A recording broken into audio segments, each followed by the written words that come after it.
기독교 대한감리회가 사회 선교사 제도를 도입하기 위한 논의를 진행하고 있습니다. 사회 다양한 영역에서 신앙을 바탕으로 활동하는 사역자를 교회가 사회 선교사로 파송하자는 제안입니다.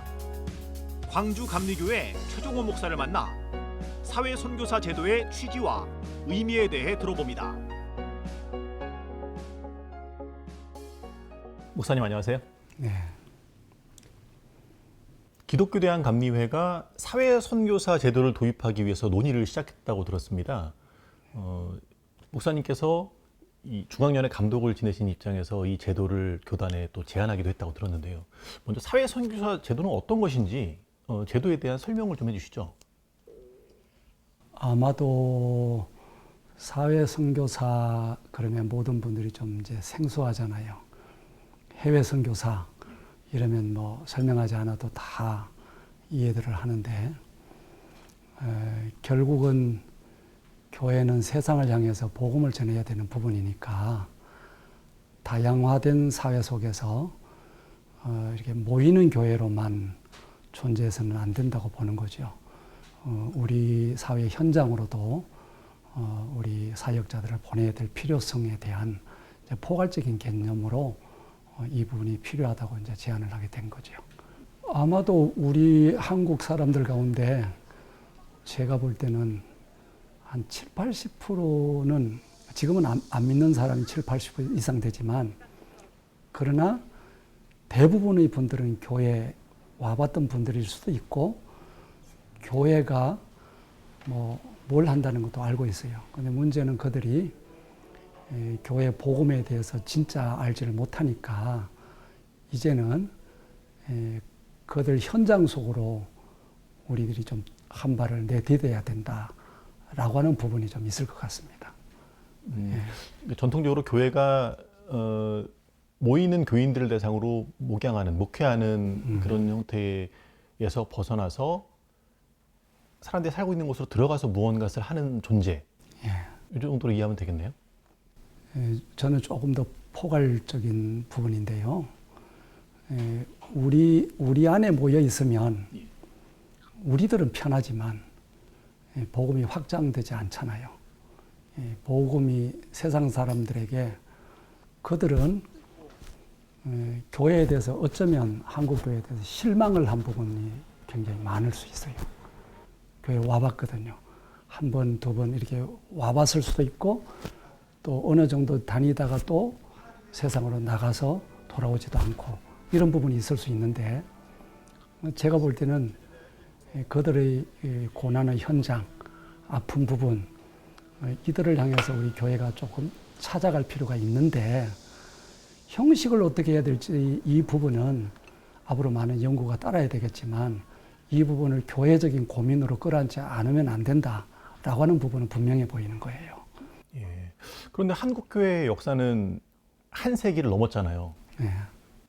100년이 넘는 역사 속에서 교회가 맞닥뜨린 사회 현실은 뭐 시대마다 다르긴 했지만 역할이 항상 요구되지 않았습니까? 근데 지금에 와서 사회 선교사 제도를 우리가 고민해야 되는 현실적인 이유가 있을까요?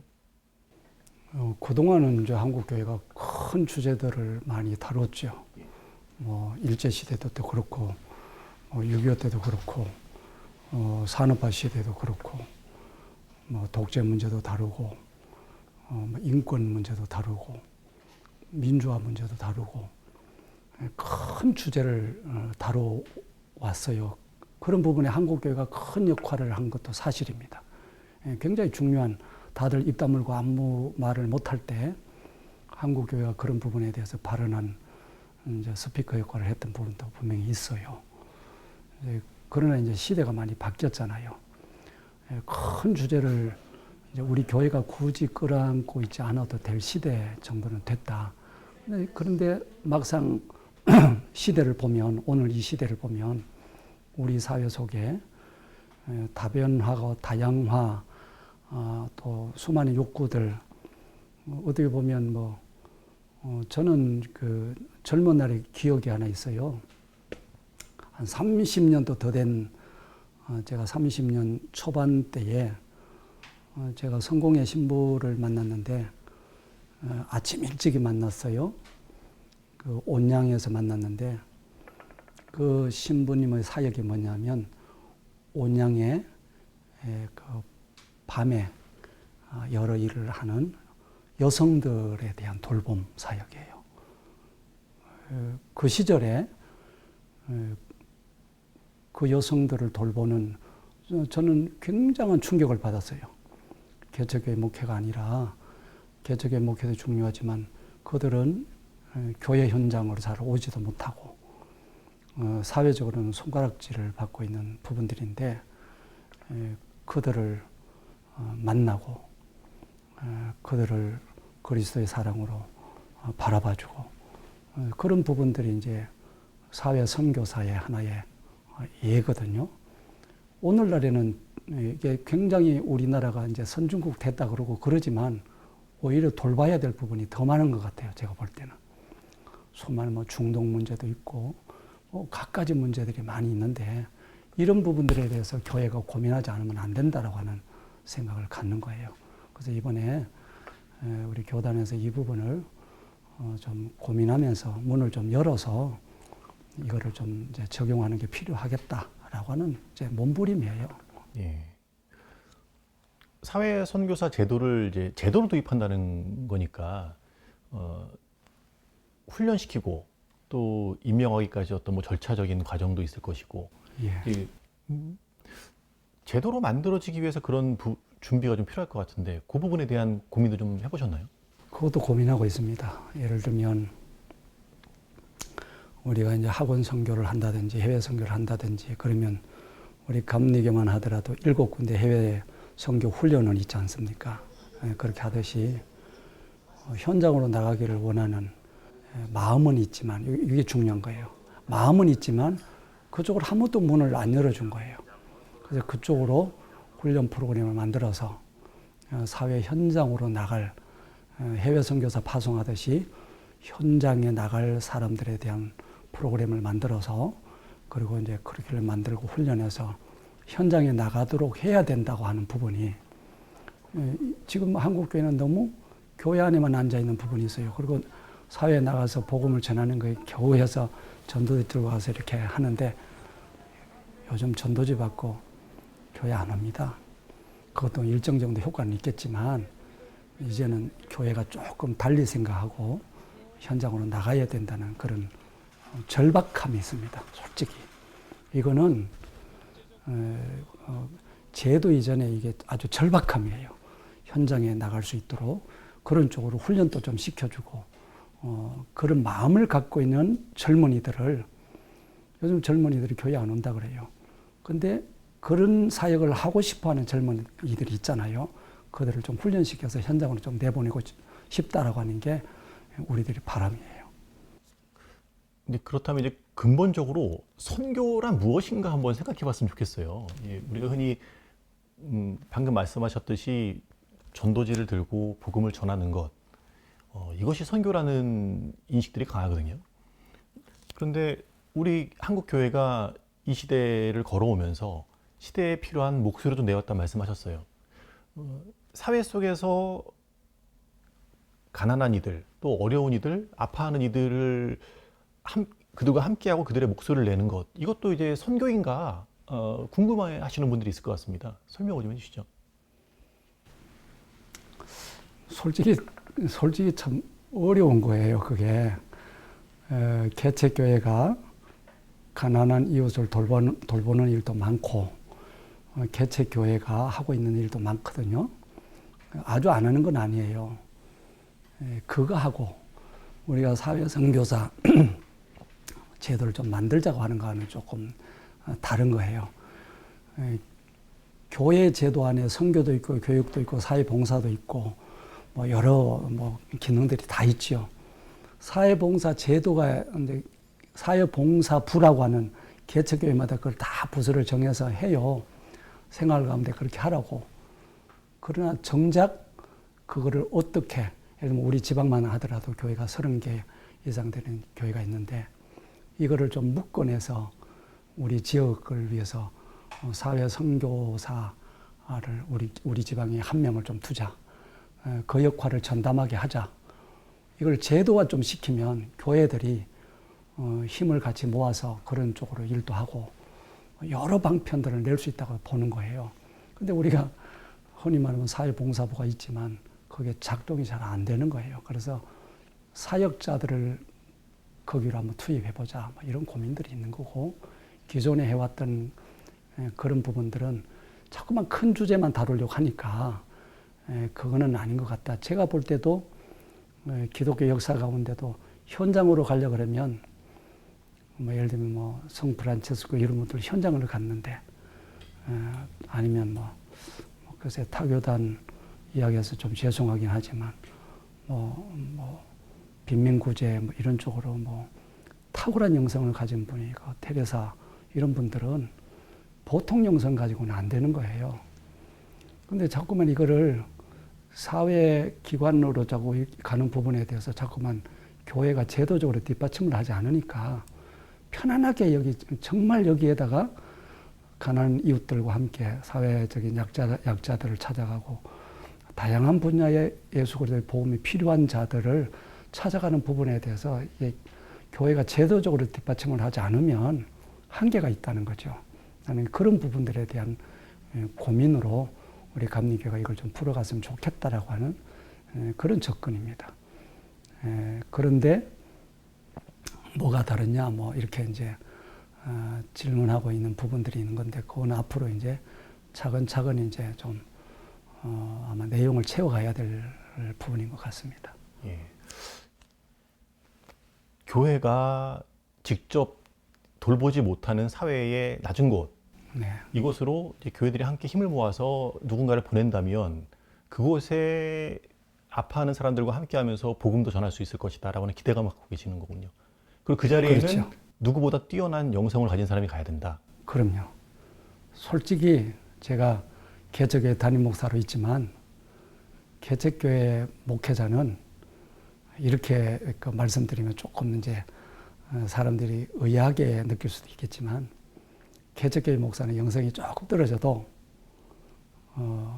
교회 안에 영성이 좋은 장로님, 권사님, 집사님들, 성도들이 많이 있으니까 좀 부족해도 이 안에서 얼마든지 복음의 교제가 되는 거예요. 그러나 사회 현장으로는 정말 영성이 최고의 영성가를 보내야 되는 거예요. 기존에는 자꾸만 큰 주제를 갖고만 자꾸만 일종의 보면 뭐 옛날에 뭐 운동권, 우리가 궁극적으로 바라보는 것은 운동권 그런 개념이 아니에요. 사회적인 여러 가지 이슈도 있겠지만 우리는 한 영혼 한 영혼을 세상 속으로 들어가서 돌봐야 된다고 하는 차원에서 선교사예요. 해외에 복음을 모르는 그들에게 선교하듯이 이 땅에 큰 주제의 문제가 아니고 이게 사회 선교사라고 하는 이런 그 문을 열어야 된다라고 하는 개념으로 우리는 이거 고민하고 있는 거예요. 예. 제도적인 민주화가 이루어진 지금 시대에 펼치는 사회 선교, 어떤 형태, 어떤 분야의 일들이 있을까 한번 좀 생각해 봤으면 좋겠습니다.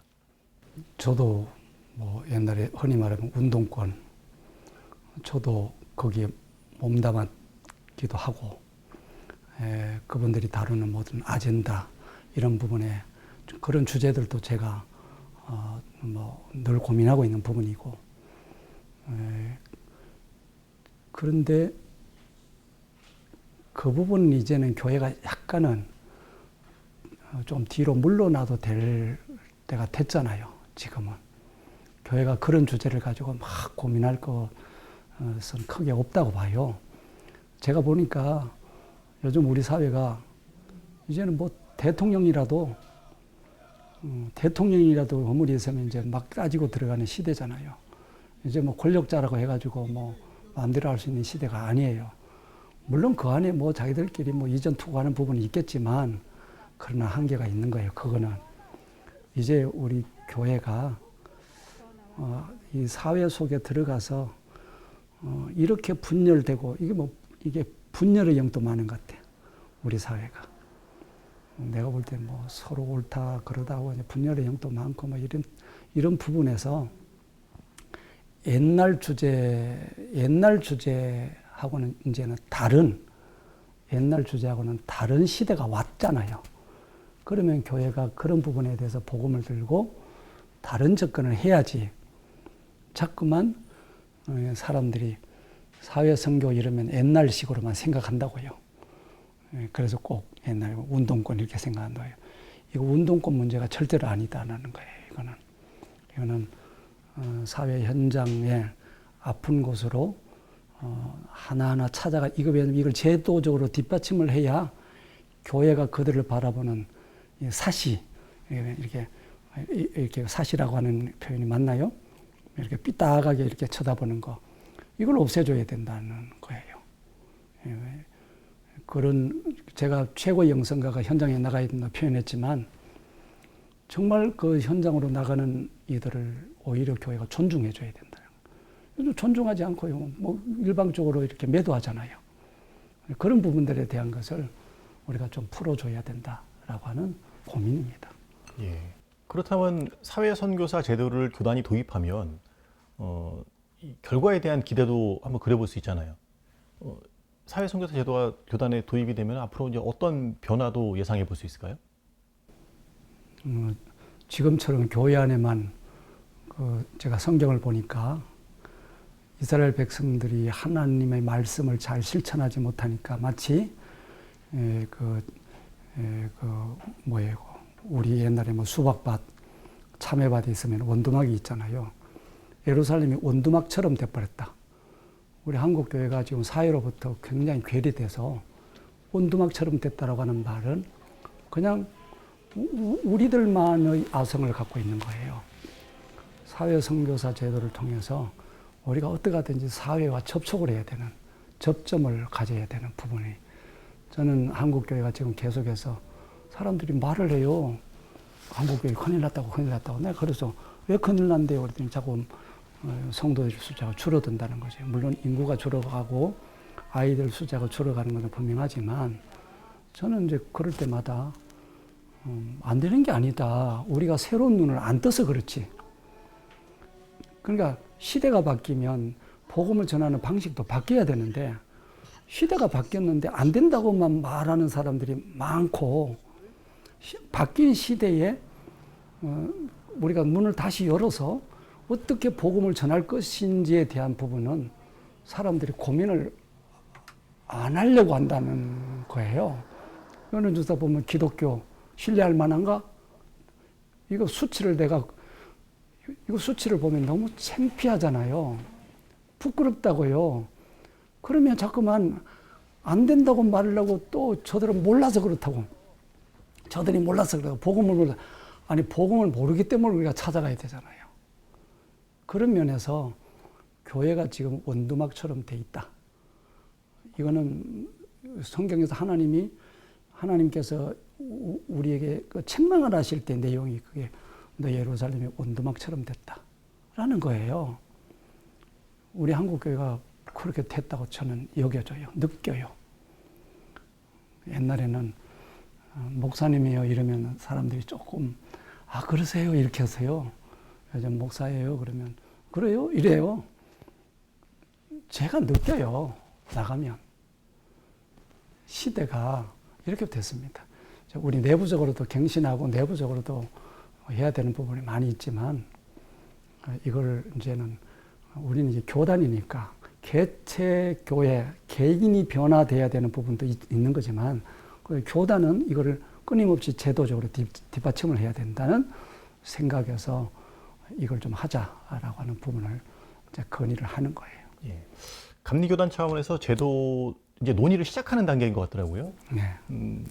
아마 이제 이런저런 의견들이 다양하게 이제 나오고 하나로 의견이 모아져 가는 과정일 텐데, 제도를 제안하신 분으로서 관련해서 당부하고 싶은 말씀 있으시면 끝으로 한 말씀해 주시죠.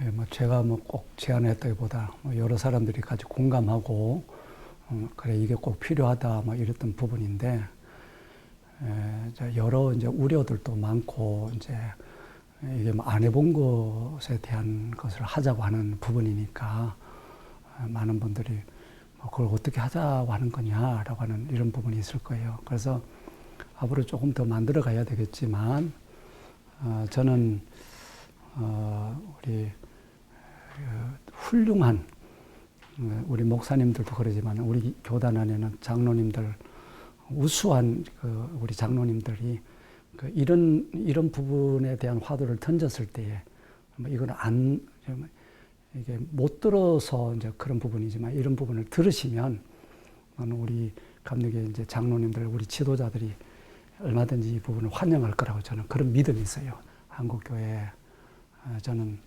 변하는 시대니까 이 변화되는 시대에 안 된다고 말을 하지 말았으면 좋겠고 변하는 시대에 하나님이 우리에게 주신 지혜를 가지고 복음을 향해서 열정을 가지면 하나님 꼭 문을 열어주실 거다. 저는 그런 믿음이 있습니다. 감리교단 차원에서 논의하고 있는 사회선교사 제도에 대해서 말씀을 들었는데요. 감리교인이 아니더라도 한국교회가 나아갈 방향에 대해서 한번 생각해 보는 기회가 된 것 같습니다. 목사님 오늘 말씀 감사합니다. 네, 감사합니다.